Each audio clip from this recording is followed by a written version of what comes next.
እውነታውን አልያዙትም በዒባዳ ላይ ደካማ ሆነው ይታያሉ አላህ حرام ያደረጋቸው ከባባድ ወንጀሎች በችለተኝነት ሲዳፈሩ ይታያሉ ወንጀልም ላይ ከወደቁ በኋላ ወደ አላህ Subhanahu Wa Ta'ala መመለስን ይተዋሉ ሙግት ብቻ ሆኖ የሚቀርበት አለ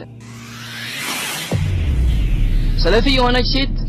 ስትመከር ምክርን ትቀበላለች ስህተቷን ሲነገራት መርሐባ ትላለች ግትር አትሆንም ከማንም ይሁን ከማንም ይምጣ ምክር ከመጣ ከህቷም ይሁን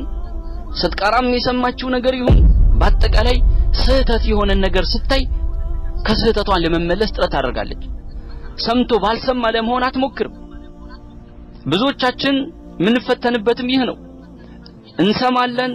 እንቀራለን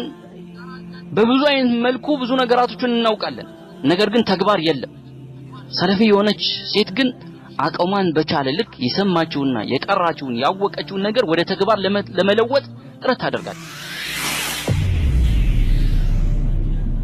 ሰለፊ የሆነች ሴት ከዒባዳ አትዘናጋም ሌሊት ትቆማለች አቀማ በቻለው የጠዋት የማታ ዚክሮችን ታበዛለች ጌታዋን ታወሳለች ከሶላት ሱናዎቹን ጠብቃ ቀብሊያ ባዕዲያን ትሰግዳለች አቀማ በቻለው ማለት ነው አቀማ ከቻለ ምን ጾምን ትጾማለች ሰኞ ሐሙስ በወር 3 ቀን ትጾማለች ከመልካም ስራ ራሷን አታግድም ነገ የውም القيامه ከምንም በላይ የሚጠቅማት መልካም ስራ እንደሆነ ስለምታውቅ እንዲሁም ደግሞ ጀነት ላይ ደረጃ የሰዎች ደረጃ የተውሂድ ባለቤቶች በአጠቃላይ ጀነት ይገባሉ ጀነት ከገቡ በኋላ የሚበላለጡት በስራቸው ነው ጀነት ያሉት ደረጃዎች ውስጥ ካንዱ ደረጃ ወደ አንዱ ከፍ ዝቅ የሚባለው በስራ ልክ ነው